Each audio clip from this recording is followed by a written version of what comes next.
दोस्तों, एक ऐसी वीरांगना जिसको इतिहास से मिटा दिया गया, एक ऐसी वीरांगना जिससे मोहम्मद गौरी थरथराता था, एक ऐसी वीरांगना जिसने युद्ध में मोहम्मद गौरी का गुद्दा फाड़कर रख दिया था।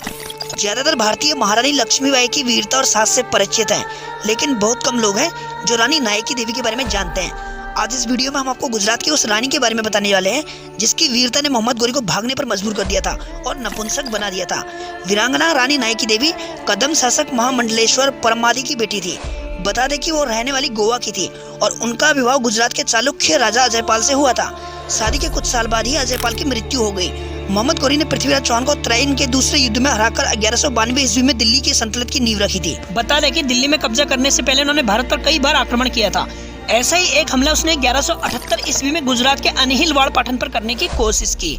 राजा अजयपाल की मौत के बाद मोहम्मद गौरी को लगा कि अब अनिहिलवाड़ पाटन पर कब्जा करना बेहद आसान होगा, क्योंकि एक औरत और एक बच्चा उसका कुछ नहीं कर पाएंगे। इसी गलत फैमिली को अपने दिमाग में डालकर उसने अनिहिलवाड़ पाटन पर हमला किया। राजा की बेटी नायकी देवी तलवारबाजी, घुड़सवारी जैसे अन्य सभी विषयों में अच्छी तरह से प्रशिक्षित थी। उन्हें जैसे ही मोहम्मद गौरी के मंसूबों के बारे में पता चला, वह फौरन तैयार हो गई। रानी नायकी देवी को मालूम था कि उसकी सेना की तैयारियां काफी नहीं है, इसलिए उन्होंने दुश्मन को कमजोर करने का सोचा। इसके लिए उन्होंने गदरगट्टा को जंग का मैदान चुना। ये माउंट आबू की तलहटी पर स्थित एक उबड़ खबड़ इलाका था। खास बात यह थी कि रानी नायकी अपने बेटे मोहनलाल द्वितीय को भी साथ में लेके आए थे। इस जंग में रानी और गौरी के बीच भयंकर युद्ध हुआ। चालुक्य सेना ने जिस उबड़ खबड़ इलाके को चुना था, उसका उन्हें फायदा मिला। मोहम्मद गौरी को बुरी तरीके से इस जंग में हार का सामना करना पड़ा। रानी ने उसका गुद्दा फाड़कर उसको नपुंसक बना दिया था।